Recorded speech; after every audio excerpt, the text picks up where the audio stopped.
Today on Spotlight, trailblazing children's authors who took on a mission to address representation to motivate kids to read. Plus, the Battle of Lexington left its mark on Missouri, and one historic home still tells the tale. And then Missouri's first known female artist who captured history with watercolor. But first, a new company launch in the Cortex Innovation District is being called a sign of the times for Missouri's future. It's Sunday, and you're watching the multiple Emmy Award-winning Spotlight. Congratulations, Varo! What's happening lately in the Cortex Innovation District can easily be described as unforgettable. Most notably, a ribbon-cutting ceremony for Varo Life Sciences. And you're going to all think back on this day. This company will be one of the most important companies in St. Louis, in Missouri, in America, and in the world, because it will transform. Former Congressman and House Democratic leader Dick Gephardt throws full support behind Varo. It will transform the way the entire world deals with infectious disease. Gephardt's 28 years in the U.S. House of Representatives has weight when he speaks about the potential global impact from what will happen in this space. In science and detection of infectious, terrible diseases. According to Varo, their biosensors can rapidly detect airborne pathogens in real time, such as in the case of flu, COVID, and RSV. The company is using a nanobody-based electrochemical biosensor platform for rapid detection of aerosolized pathogens. It's accomplished by using this breath test and Varo's pathogen air biodetector for indoor spaces. Our air biodetector is sensitive and fast enough to be able to detect the presence of pathogens in the air to protect the other people in that room. The founders of Varo say the biosensors can detect many known pathogens at the same time, and the company can quickly adapt the technology for the detection of new emerging pathogens. We can create and get new devices out in the field in a matter of weeks. They say the devices may prevent a pandemic or even detect bioterror threats. This is not just regional or Midwest. This is global technology that you'll be seeing about for years, and it's happening right here in St. Louis. The founders of Varo say anything is possible with the platform taking shape in Varo's new research and manufacturing space. Varo Life Sciences is celebrating this $42.5 million investment in the Cortex Innovation District. And they celebrate the creation of 33 new jobs. We continue to bring in some of the top talent in the world. We're recruiting people from outside of St. Louis. We're also finding really great people already here in St. Louis. It's a day to remember, with some of Missouri's top civic leaders in attendance. There were a lot of folks there, and you could just feel the energy. And in my opening remarks, what I said is, almost 25 years ago, Cortex was founded with a bold vision to transform a neglected St. Louis neighborhood into a place where science, business, and community come together to drive innovation and economic growth. On this day, many say Cortex is the right place for a company like Varo to come along. It's the first thing Missouri Governor Mike Kehoe keyed in on. When I was in the Missouri Senate many, many years ago, somebody said, you got to come down and see Cortex. they knew that this is something that is going to take time to come together, but will be lasting. Life-saving cures to helping transactions run more smoothly to small businesses that are just trying to fill a niche that impacts somebody's average life in a day. There are spread out over 425 companies, again, from very small couple of folks to divisions of global companies like Boeing and Aon and Microsoft. It's a place that brings intellectual capital together with investment capital and buildings and equipment to launch products and services into the world that are going to make the world better, and in a way that we all feel a sense of community here. And just thinking about how a ribbon cutting for a company at Cortex can draw this level of support, As evidenced by the governor taking time to come here. Farello is proud. St. Louis Mayor Kara Spencer says it best. Choosing St. Louis as your headquarters, while we appreciate it, we also know why you did it. Especially in this case. Varro is a St. Louis story. Cortex includes Washington University in St. Louis, and Varro's 3 scientific founders are from WashU School of Medicine and WashU's McKelvey School of Engineering. Tom Cerrito earned his PhD in immunology from WashU. His brother, John Cerrito, a WashU professor of neurology, created the biosensor. And the real applause goes to these guys. This is an important thing, not only for human health, but I believe there'll be an application for livestock as well. Imagine a sentinel in a chicken poultry producing facility where it says, hey, there's bird flu in this area. And this is the defining moment. Thank you so much, Sam, the economic spark plug for St. Louis. So thank you, Sam, for all you do. It's those things that sustain you and you really feel like you're moving the needle for the community. You can find the stories featured in today's show along with past episodes and more at hecmedia.org/spotlight. History Spotlight, brought to you by HEC Media and the Missouri Historical Society. Hello, I'm Dr. Jody Sowell, president of the Missouri Historical Society in St. Louis, and this is History Spotlight. In the 1980s, African American history and characters were widely unrepresented in books for students. Determined to address this gap, a couple from St. Louis embarked on a mission, writing over 100 books in a span of 3 decades. Early Childhood and Family Programs Coordinator Julie Davis takes us through their journey to becoming trailblazing children's authors, reshaping the landscape of inclusive literature. Everyone has a favorite author, whether you read nonfiction or novels. But do you have a favorite children's book author?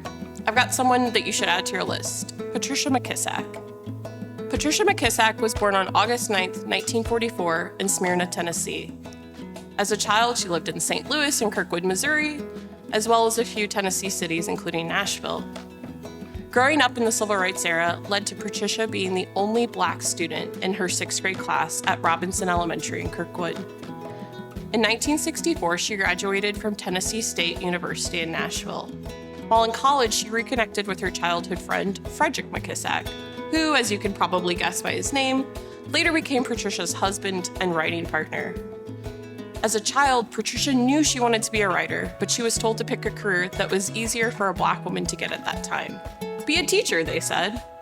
So Patricia earned her master's degree in children's education from Webster University. As a teacher, Patricia was disheartened by the lack of African American history and Black characters in books for her students. So in the early 80s, Patricia and Frederick decided to pivot their careers, and they jumped in with both feet. The McKissacks set out to write children's books, both fiction and nonfiction, that centered Black stories. Patricia once said, "When children don't see themselves in books, they aren't motivated to read. If children don't read often, they usually don't read well, and soon that translates into failure. I don't want that to happen, so I try to create characters children enjoy reading about." Patricia and Frederick wrote books about historic Black leaders in politics, business, art, and science. Many of these folks, such as Ida B. Wells and Louis Armstrong, now have many children's biographies about them. But Patricia and Frederick were some of the first authors to do it, to write books about Black historical figures for kids. Patricia's fiction books range from Southern Black folktales that she grew up hearing from her relatives to stories based on her own childhood. Going Someplace Special is based on Patricia's childhood love for the Nashville Public Library, which is one of the only desegregated public places in downtown Nashville. The couple researched and wrote over 100 books for children from the 1980s to 2013, when Frederick passed away. Patricia's books have won many awards and honors, including a Caldecott Honor, a Newbery Honor, and a combined 9 Coretta Scott King awards and honors that she shares with her late husband. As an author, Patricia was known to perfectly incorporate humor, simplicity, adventure, pride, and attention to detail and facts. Before her passing in 2017, Patricia was still writing. Patricia spent her whole life advocating for and widening children's literacy. To honor her, please check out one of her books from your local library and share it with a child. Next on History Spotlight, how the Hill neighborhood played a large role in the appearance of St. Louis. To learn more about the Missouri Historical Society, visit mohistory.org. HEC Media has 6 YouTube channels, including science, history, art, authors, Black History, Achievement, and Culture, and all things St. Louis. Find your favorite, then scroll down to explore HEC Media's other partner channels, all on YouTube. This story brought to you in partnership with Missouri Life.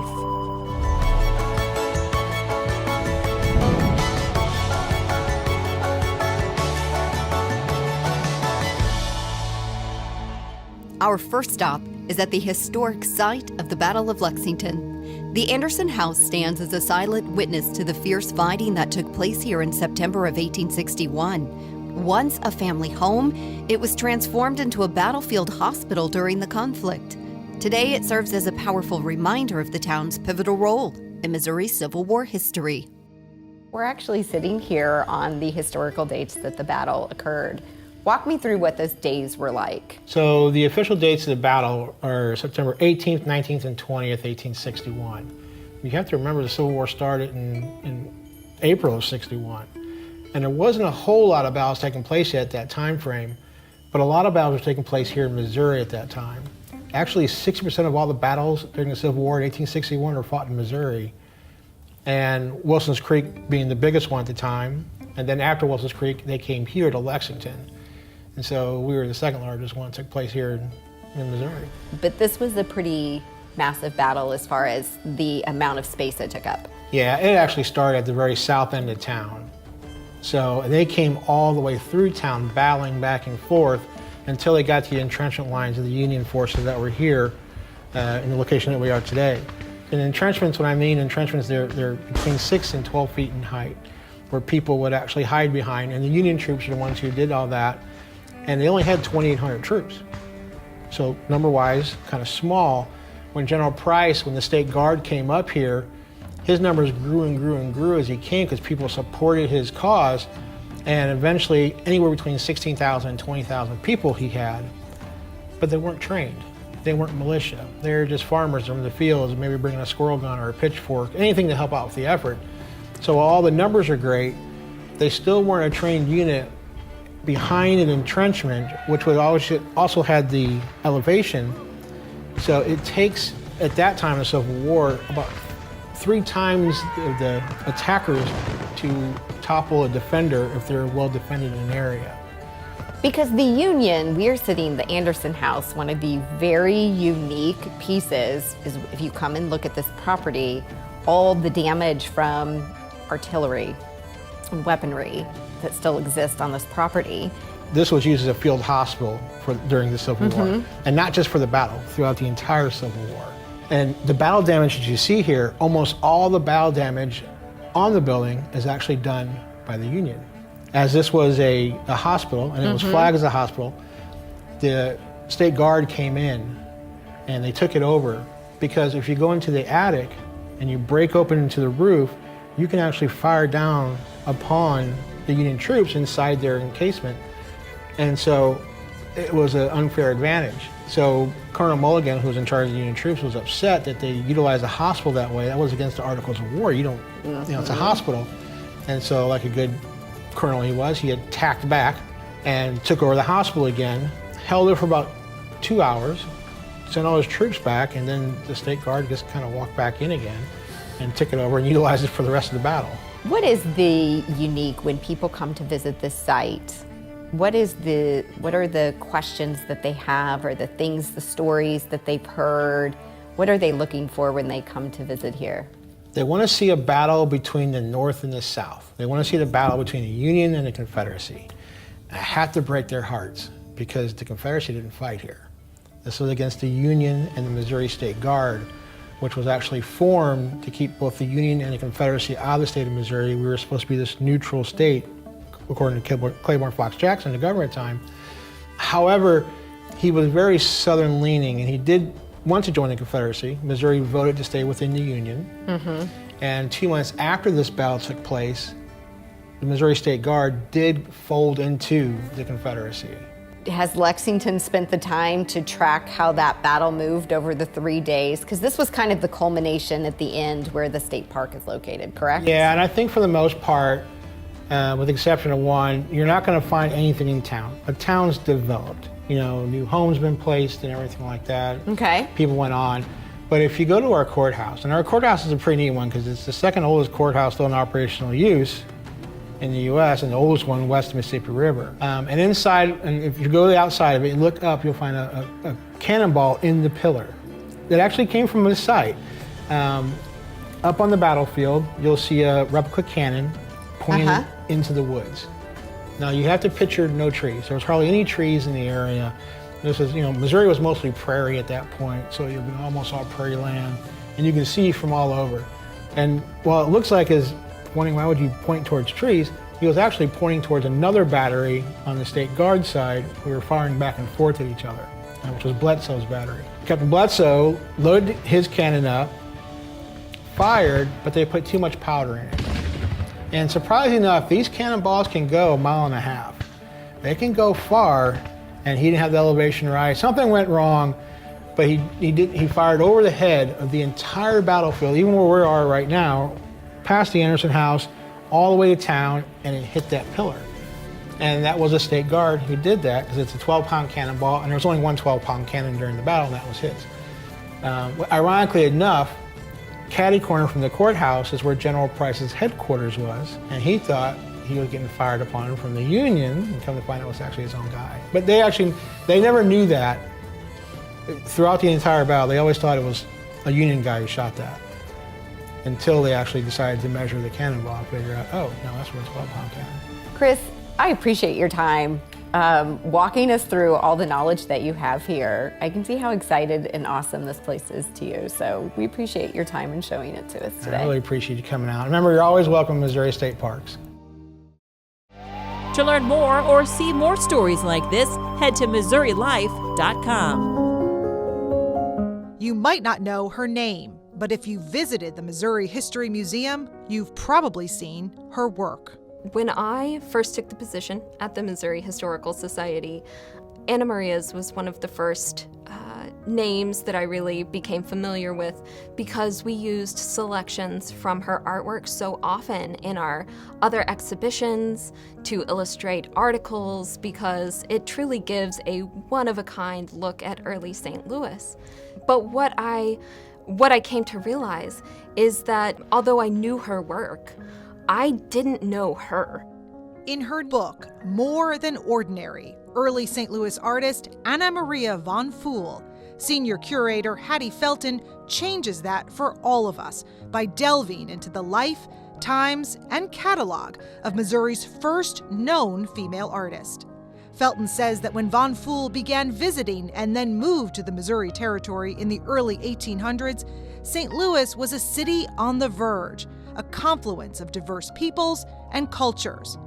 Lucky for us, Anna Maria von Pfuhl was determined to capture it. She would have been sitting there with her sketchbook, sitting there with her watercolors, doing these lovely hasty little sketches of the street scenes and the landscapes around her. And I don't think anyone would have thought anything of it until today, when we can really look back and say, wow, she left us with a gift. Working as a curator, you're used to a certain way of how things are presented, and you can impart your creativity within it, but then to take it to a whole nother level or realm with a book must have been really cool.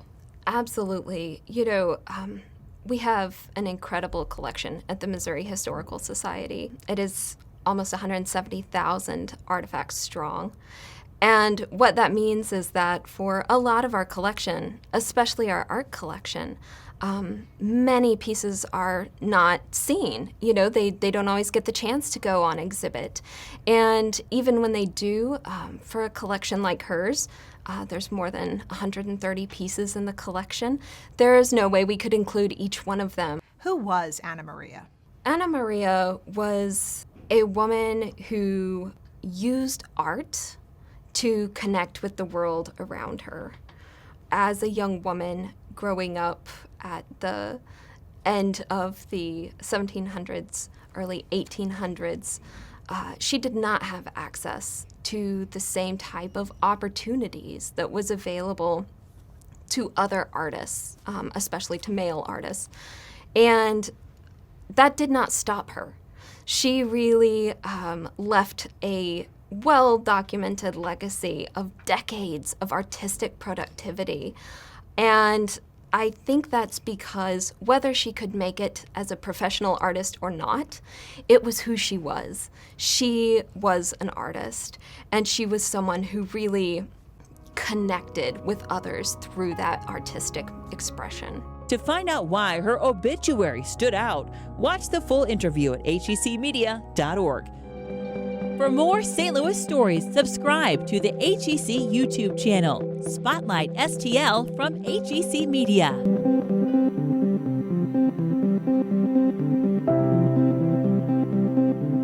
We know that in the next decade, there's going to be a lot of excitement and interest in going to Mars, going to the moon, going deeper into space. And so how can we engage students in that process step by step and give them a part of that that matters here on Earth too, which is agriculture. At first glance, space exploration and agriculture don't seem to have much of a connection, but the potential for both to thrive in the future might all be contained in a little box like this one. Designed and manufactured at St. Louis-based company Mars Farm, these countertop greenhouses can be programmed to replicate specific climate variables while cameras and sensors collect data throughout the process. Founders Drew Thomas and Peter Webb met while working on a similar idea as part of an open-source project with the MIT Media Lab. The project was offered as a free design for the public to refine and develop, with the hope that MIT would benefit from the data gathered by thousands of these growth chambers. The problem was it was very expensive. A lot of parts and stuff that you had to do to manufacture it, such as soldering your own cooling systems and stuff like that. And it was really just untenable for, the average person to be able to do it. Thus, thousands of them were probably never going to get made. So when I met with Peter, the first thing that we did for the project was create a $300 version. As they began to refine that version, 3D printers provided a cost-effective, efficient answer to manufacturing. My background in machining really gave me a great glimpse into how to build things quickly and do what we call rapid prototyping. We can have a part break in the field, and then we realize a design flaw with that, and we can change it immediately. We also write the software in-house. We write the control software as well as what goes on the devices and the cloud piece that connects the two. By creating a nimble, adaptive workflow, Mars Farm was able to make the product financially and functionally accessible to those who they felt would benefit from it the most. And it really took off, and especially with teachers and libraries and other educational institutions. And so that is when Mars Farm started, was to create those kits for those educators.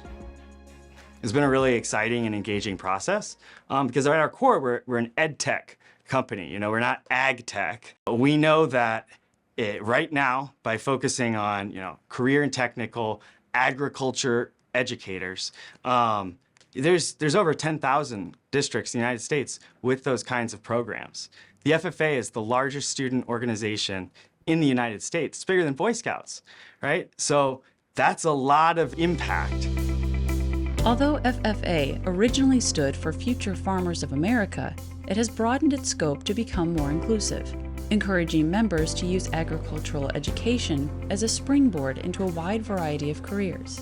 That's what we really try and promote in FFAs. We have many, many members who do great in all the competitions and stuff that we go to. Even though they aren't part of an ag background, they're still learning. Freeburg Community High School, located in Freeburg, Illinois, is home not only to a chapter of the FFA, but also to a Mars Farm greenhouse, allowing students to get both hands-on experience in the traditional greenhouse while also being able to conduct more technical, controlled experiments in the Mars Farm version. So the big thing that I tell my students is in agriculture, it's constantly evolving. So more and more as the years kind of progress, even since I've been in high school, it's become a lot more technical. There's a lot more push for precision agriculture. So maximizing the potential of the farmland that we have and using technology to our advantage to ensure that. Inspired by her time in the program, Senior Greenhouse Manager Taylor Bysiegel plans to double major in agronomy and plant biotechnology and speaks to the advantages of having access to the Mars Farm greenhouse.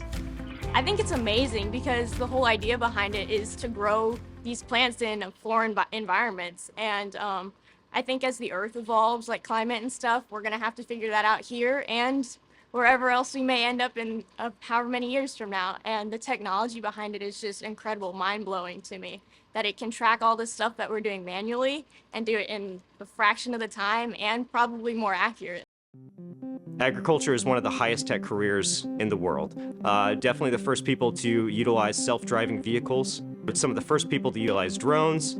Each farm is also data scientists. They have to take measurements of various spots in their field all the time. They have to look at satellite data, and they have to compile that into what is going to grow plants the best, make them the most money, and get them the best harvest at the end of the day. The Mars Farm greenhouse enables students to take data collection a step further and share successful irrigation and light settings, called recipes, across thousands of units. Once you find a good one that works really well for a particular type of plant, or a sequence of settings that allows you to make a tomato more sweet or or spicy sometimes, then that can be replicated across all the other devices once that person publishes that recipe. From 2020 to 2023, Mars Farm helped to push recipe sharing even further by providing the materials for Growing Beyond Earth, a NASA citizen science program created by Fairchild Tropic Botanic Garden in Miami, Florida. We took a lot of the design they had already made, developing an LED with NASA to mimic the same light settings that are used on the International Space Station. A student can, just by using little knobs on a controller, they can recreate the exact light settings that they're going to use on the International Space Station. We also send them the same seeds, the same fertilizer, the same growing media. So these are controls, which means similar to open source technology, what they were doing is creating open source data. It's gone from about 300 schools to now over 600, all around the world, South Africa, Turkey, Beijing. 10,000 little hands to measure radishes, right? And if we write down all those radishes, the measurements in a Google Sheet, and NASA can look at those Google Sheets too. Now NASA has crowdsourced effectively 10,000 radish trials. And so the things we learn about how to improve those plants and pick good plants that grow fast and grow small and grow nutritious in space, those same lessons can be applied here on Earth.